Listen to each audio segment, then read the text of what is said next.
सुप्रभात बच्चों, RPS school की हिंदी की कक्षा में आपका स्वागत है बच्चों। मैं आपकी हिंदी की शिक्षिका लक्ष्मी। आप लोग कैसे हैं बच्चों? आशा करती हूँ आप लोग घर पे सुरक्षित होंगे। अभी हम लोग घर से ही पढ़ाई करेंगे क्योंकि समय हमारे विपरीत है। हम लोग कक्षा में तो नहीं आ सकते, विद्यालय भी बंद है, तो हम लोग घर से ही पढ़ाई करेंगे। ठीक है बच्चों?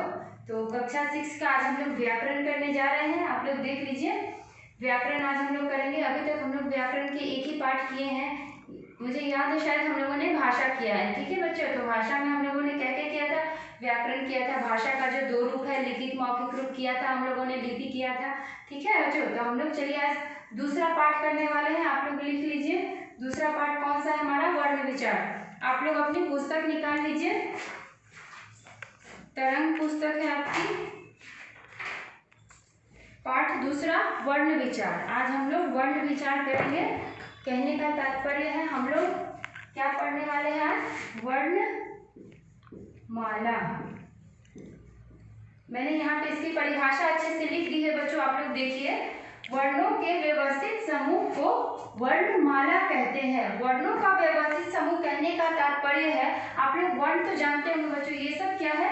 ये एक वर्ण है, ये एक वर्ण है जिसे हम लोग व्यंजन वर्ण कहते हैं। ये एक वर्ण है, इसे हम लोग स्वर कहते हैं, है ना? तो इसे ही वर्ण कहा जाता है। जब वर्णों का एक व्यवस्थित समूह रहता है, ये एक समूह है, जब वर्णों का एक व्यवस्थित समूह बनता है तो क्या कहा जाता है? उसे वर्णमाला कहा जाता है। ठीक है? तो सबसे पहले हम लोग वर्ण पे बात करेंगे कि वर्ण का रूप कैसा होता है, वर्ण कैसा होता है। तो ठीक है, तो वर्ण जो होते हैं किससे बनते हैं? एक हम लोग इसका ध्वनि होता है, जो ध्वनि होता है, जैसे कि वर्ण का जो रूप होता है एक क्या होता है? ध्वनि होता है। ध्वनि कहने का तात्पर्य किसी बात को हम लोग दूसरे को बताते हैं तो किसके द्वारा बताते हैं? ध्वनि के द्वारा बताते हैं ना। तो ये जो वर्ण है ध्वनि का क्या है? मौखिक रूप है। यह मौखिक, जो वर्ण का ध्वनि जो रूप है वो उसका मौखिक रूप है। हम लोग अपने शब्दों के द्वारा, अपनी आवाज के द्वारा दूसरे को समझाते हैं कि हम लोग क्या कहना चाहते हैं। क्योंकि देखिए हम लोग मनुष्य हैं और अपनी बातों को दूसरों को समझाने के लिए, अर्थात दूसरे की बातों को समझने के लिए हम लोगों को भाषा का सहारा लेना पड़ता है। और भाषा में सबसे पहले हम लोग किस चीज का सहारा लेते हैं? शब्दों का सहारा लेते हैं। तो उसी शब्द को ही वर्ण कहा जाता है। आज हम लोग उसी पे ही विचार करेंगे। इसके बिना पूरा पाठ ही अधूरा है, एक एक शब्द अधूरा, एक एक वाक्य अधूरा है। ठीक है बच्चों? तो ध्वनि क्या है? इसका वर्ण का मौखिक रूप है। और वर्ण का जो लिखित रूप क्या है? वो वर्ण है। वर्ण जैसे हम लोग ये लिख रहे हैं इसे ही लिखित रूप कहा जाता है। और ध्वनि को क्या कहा जाता है? मौखिक रूप कहा जाता है। तो हमारे हिंदी वर्णमाला में कितने स्वर है, कितने व्यंजन है, आज हम लोग उसको जानेंगे। तो मैंने यहाँ पे स्वर लिखा है, जैसे अ, आ, ई, उ, री, ए, औ। ठीक है? यहाँ पे मैंने कितना लिखा है? स्वर 11। हमारी हिंदी वर्णमाला में कितने स्वर है बच्चों? 11 स्वर है। और यहाँ पे इसको मैंने शॉर्टकट पे लिख दिया है ताकि आप लोग समझ जाएंगे क, ख, ग, घ, छ, ज, ट, ठ, ये सब है ना। तो यहाँ पे कितने हमारे व्यंजन होते हैं? हिंदी वर्णमाला में 39 व्यंजन होते हैं। ठीक है? और भी बहुत सारे इसमें जुड़ जाते हैं, जैसे संयुक्ताक्षर व्यंजन है ना, जो हमारे कितने होते हैं? 3 या 4। आप लोग को पता होगा, मैंने आप लोगों को इसका भी क्लास कराया है। ठीक है बच्चों? तो 11 हमारे कितने हुए स्वर और 39 कितने हुए हमारे व्यंजन। तो कुल मिलाकर कितने होते हैं वर्णमाला में? 52 होते हैं। और भी बहुत यहाँ पे 2 ऐसे हैं, जैसे अंग, अह, अंग, उसको मैं अलग से लिख देती हूँ, अंग और आ हम लोग बोलते हैं ना। तो ये इस क्या होता है कि इसे स्वर की श्रेणी में भी रखा नहीं जाता है। क्योंकि देखिए जैसे अब आप लोग उच्चारण करेंगे अंग का, अंग, तो क्या होता है? हम लोग के उच्चारण में ही जो व्यंजन का जो एक वर्ण है ग, इसमें अपने आप सम्मिलित हो जाता है। तो इसीलिए ना ही इसे स्वर की श्रेणी में रखा जाता है, ना ही ये पूर्ण रूप से व्यंजन की श्रेणी में आता है। इसे अयोग्य कहा जाता है। इसे क्या कहा जाता है? अयोग्य। या किसी शब्द को पूरा करने के लिए हम लोग इसका सहारा लेते हैं। तो कैसे हुआ? इसीलिए हम लोग इसको इस श्रेणी में गिनते नहीं है। हमारा 11 ही स्वर कहलाते हैं। अगर इसको अंग को हम लोग इसमें गिनेंगे तो क्या होगा कि 13 हमारे स्वर हो जाएंगे। लेकिन इसमें ग की आवृत्ति, इसमें ह की आवृत्ति होने से, जैसे आप लोग किसी भी शब्द को, हिंदी ऐसी भाषा है जिसे आप उच्चारण करके ही बहुत कुछ समझ सकते हैं। तो अगर इसको हम लोग व्यंजन की श्रेणी में रखते हैं तो क्या होता है कि यह स्वर का भी मिला रूप हो जाता है, और स्वर की श्रेणी में रखते हैं तो व्यंजन का भी मिला रूप हो जाता है। तो इसीलिए इसे अलग किया गया है, वर्णमाला की श्रेणी से अलग करके इसे क्या नाम दिया गया है बच्चों?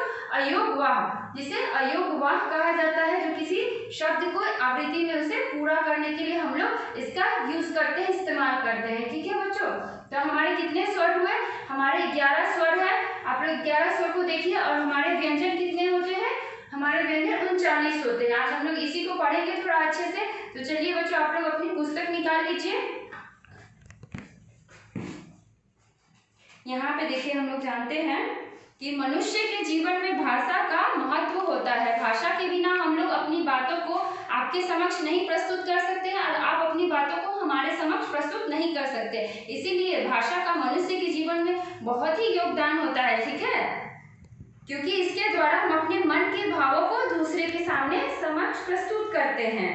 तो हमारा कितना हुआ देखिए, संयुक्ताक्षर मैंने अभी आपको बताया कि ये हमारे संयुक्ताक्षर इसमें जुड़ जाते हैं। तो कितने हैं संयुक्ताक्षर? संयुक्ताक्षर हमारे 4 हुए। आप लोग इसको अच्छे से लिख लीजिएगा। ये दूसरे वीडियो में हम लोग इसको और अच्छे से एक्सप्लेन करेंगे। मैंने अभी बताया अंग और आह को अयोगवाह कहते हैं। यह ना तो स्वर की श्रेणी में आता है ना ही व्यंजन, इसीलिए स्वर के बाद और व्यंजन से पहले इसका स्थान होता है। स्वरों की सहायता के बिना व्यंजन का उच्चारण नहीं हो सकता। जैसे कि हम लोग कोई भी शब्द ले लेते हैं, चलिए कलम लिखते हैं, कलम। तो जब इसको हम लोग तोड़ते हैं, जब इसका वर्ण विच्छेद करते हैं तो क्या निकल के आता है? क हलंत जोड़ अ, फिर ल हलंत जोड़ अ, फिर जोड़ म हलंत जोड़ अ। तो बच्चों, हम लोगों ने यहाँ पे हलंत क्यों लगाया? मैंने पहले ही आप लोग को, जब मैं वर्ण विच्छेद बता रही थी, तो मैंने आप लोगों को बताया था कि क में इसीलिए हलंत लगाया गया है क्योंकि यह अ के बिना अधूरा है। जब इन दोनों को हम लोग जोड़ के लिखते हैं तो हम लोग ऐसे लिखते हैं क। तो क्या हुआ, इसमें स्वर इस प्रकार आया ना, इसीलिए कोई भी व्यंजन स्वर के बिना अधूरा होता है, इसीलिए बताया गया है यहाँ पे हलंत इसीलिए लगाया गया है क्योंकि यह अपने आप में अधूरा है। जब इसको ये दो रूप जब हम लोग लिखते हैं तो तब जाके यह क पूरा होता है। इसीलिए कहा जाता है कि हर व्यंजन स्वर के बिना अधूरा है। कोई भी हम लोग शब्द जब हम लोग लिखते हैं तो स्वर की सहायता के बिना हम लोग नहीं लिख सकते हैं। ठीक है बच्चों, इस तरह आप लोग समझिएगा कि स्वर का क्या महत्व होता है और व्यंजन का क्या महत्व होता है। वर्णों का यही रूप होता है। फिर देखिए, उच्चारण में भिन्नता आती है, जैसे र, ड, ड के उच्चारण ये क्या होता है? हमारे पंचम स्वर होते हैं। पंचम स्वर हमारे कौन से हैं? इसे कहा जाता है पंचम स्वर। तो यहाँ पे जो जो इसके बाद आते हैं पांचवें मतलब जब 5वें शब्द का उच्चारण होता है, जैसे प, फ, ब, भ, म, है ना, तो क्या हुआ? म हमारा पंचम स्वर हुआ। इस प्रकार आप लोगों को शब्दों को जानना है। शब्दों का खेल कितना सुहाना है, हम लोग इस वर्णमाला के द्वारा समझेंगे। ठीक है बच्चों, और नुक्ता का प्रयोग होता है अरबी और फारसी शब्दों में, जैसे साफ, मजदूर। और अंग्रेजी शब्दों के साथ किसका प्रयोग होता है? अंग्रेजी शब्दों के साथ इसका अनुनासिक, जैसे कि हम लोग अनुनासिक में बिंदु लगाते हैं तो क्या होता है? चंद्र बिंदु हो जाता है ना, वहां पे बिंदु ना लगाकर बस उसकी मात्रा का प्रयोग हम लोग इस प्रकार करते हैं। तो ये क्या कहलाता है? यह शब्द अंग्रेजी शब्द में विशेषकर, जैसे कि हम लोग लिखते हैं डॉक्टर, है ना, फिर वॉल, तो हम लोग कैसे लिखते हैं? बॉल, ऐसे लिखते हैं ना। फिर ये यही होता है, अंग्रेजी के शब्दों को हिंदी में इस प्रकार से हम लोग प्रयुक्त करते हैं। चलिए आगे देखते हैं क्या है। उच्चारण की दृष्टि से वर्णों के 2 भेद हैं। तो वर्णों के कितने भेद है बच्चों? वर्णों के, यहाँ पे मैं लिखती हूँ, वर्ण के 2 भेद है। एक है स्वर, एक है व्यंजन, जिसको मैंने अच्छे से यहाँ पे आप लोगों को बताया है। एक हमारे स्वर है, एक हमारे व्यंजन है। तो हम लोग इसको अच्छे से और विस्तार से थोड़ा पढ़ेंगे बच्चों। चलिए हम लोग स्वर देखते हैं। जिन वर्णों का उच्चारण करते समय किसी अन्य की सहायता नहीं लेनी पड़ती। मैंने पहले ही आप लोगों को बताया था कि जैसे अगर हम लोग किसी व्यंजन वर्ण है, जैसे कि कलम, मैंने उदाहरण आप लोगों को बताया। अगर कलम हम लोग बोलते हैं तो हम लोगों को स्वर की सहायता लेनी पड़ती है ना। लेकिन जब हम लोग अ बोलते हैं तो हम लोगों को व्यंजन की सहायता लेनी पड़ती है? बिल्कुल नहीं लेनी पड़ती। तो इसे ही स्वर कहा जाता है। जिन वर्णों का उच्चारण करते समय अन्य किसी वर्णों की सहायता नहीं लेनी पड़ती है तो उसे हम लोग स्वर कहते हैं।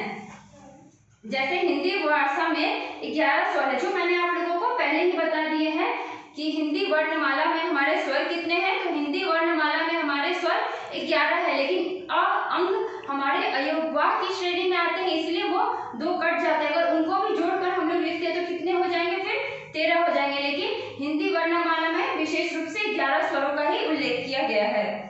स्वर के 3 भेद होते हैं, ह्रस्व स्वर, दीर्घ स्वर और लुप्त स्वर। तो ह्रस्व स्वर क्या होता है?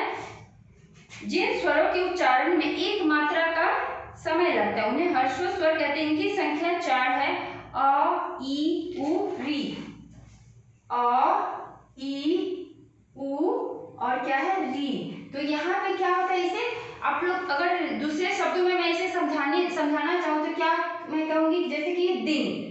तो यहाँ पे कौन सी मात्रा का प्रयोग किया गया है? यहाँ पे ह्रस्व स्वर का मात्रा का प्रयोग किया गया है। जैसे दीर्घ बोलते हैं और ह्रस्व बोलते हैं, 2 मात्राएं होती है। इधर से क्या होता है? ह्रस्व, इधर से क्या होता है? दीर्घ। तो यहाँ पे ह्रस्व मात्रा की जो प्रयोग किया गया उसके बारे में बताया गया। जो हमारा छोटा रूप है, ये अ है हमारा छोटा रूप है, और आ क्या है? ये थोड़ा बड़ा रूप है। हाँ, ये ह्रस्व है और ये दीर्घ है। तो यहीं से आप लोग समझेंगे हमारे ह्रस्व कितने हैं? 4 है।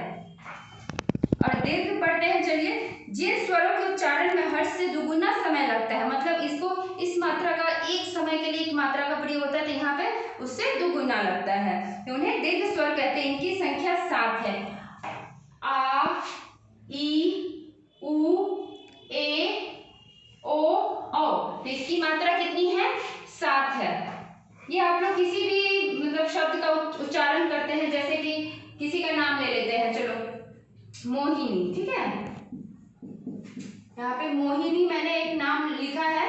यहाँ पे क्या है? ही में जो मात्रा लगाई गई है ये ह्रस्व की मात्रा लगाई गई है ना बच्चों। तो इसी से आप लोग समझेंगे कि यहाँ छोटी मात्रा है और यहाँ पे नी में बड़ी मात्रा लगाई गई है। तो यहाँ पे क्या है? हमारे दोनों स्वर के जो 2 रूप हैं वो हमारे यहाँ प्रकट होते हैं, छोटा रूप भी और बड़ा रूप भी। इसे ही ह्रस्व दीर्घ कहते हैं।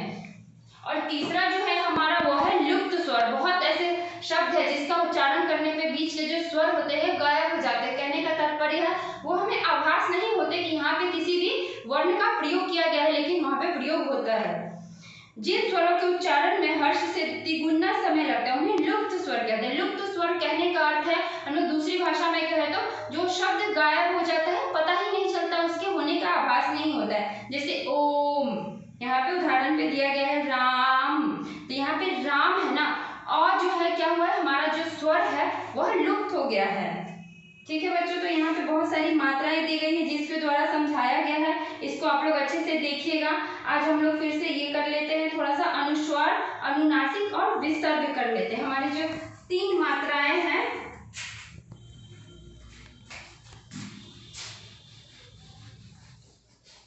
तीन मात्रा आप लोग देखिए, ये क्या है? अनुनासिक, अनुस्वार और ये विसर्ग। ये हम लोग कब, कहाँ और किस प्रकार प्रयोग करते हैं उसके बारे में देखिएगा। जैसे कि हम लोग चांद लिखते हैं, चांद हम लोग ऐसे लिखते हैं ना, और आनंद लिखते हैं, आनंद। तो यहाँ पे क्या हुआ? यहाँ अनुस्वार का प्रयोग हो गया, यहाँ अनुनासिक का प्रयोग हो गया, और यहाँ पे हाय, जैसे कि बोलते हैं ना हम लोग हाय, मतलब बहुत कुछ कुछ ऐसे शब्द है। जैसे यहाँ पे लिखा है, चलिए पुनः लिखा हुआ है यहाँ पे पुनः, तो यहाँ पे इसका प्रयोग विसर्ग, इसे कहते हैं विसर्ग। शब्दों के उच्चारण में जब आप लोग किसी शब्द का उसके वाक्य के साथ प्रयोग करते हैं, तब आप लोग को वहां पे पता चलता है, अपने आप आभास हो जाता है कि हम लोग चांद को ऐसे नहीं लिखते हैं, हम लोग चांद को ऐसे नहीं लिखते हैं, और आनंद को कभी हम लोग ऐसे नहीं लिखते हैं, है ना।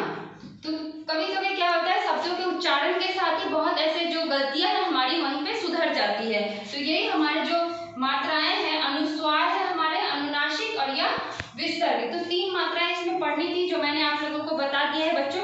तो नेक्स्ट वीडियो में हम लोग व्यंजन के जो जितने रूप है आप लोग इसको पढ़ के रखिएगा, तो अगली कक्षा में हम लोग इसको अच्छे से पूरा करेंगे। द्वित्व व्यंजन पढ़ने, संयुक्त व्यंजन, संयुक्ताक्षर, 3 पॉइंट है जिसको अच्छे से करना है, व्यंजन के जो 3 रूप है। तो इस पे और एक वीडियो बनाएंगे जिसको और अच्छे से हम लोग समझेंगे। ठीक है बच्चों, आज के लिए इतना ही, धन्यवाद।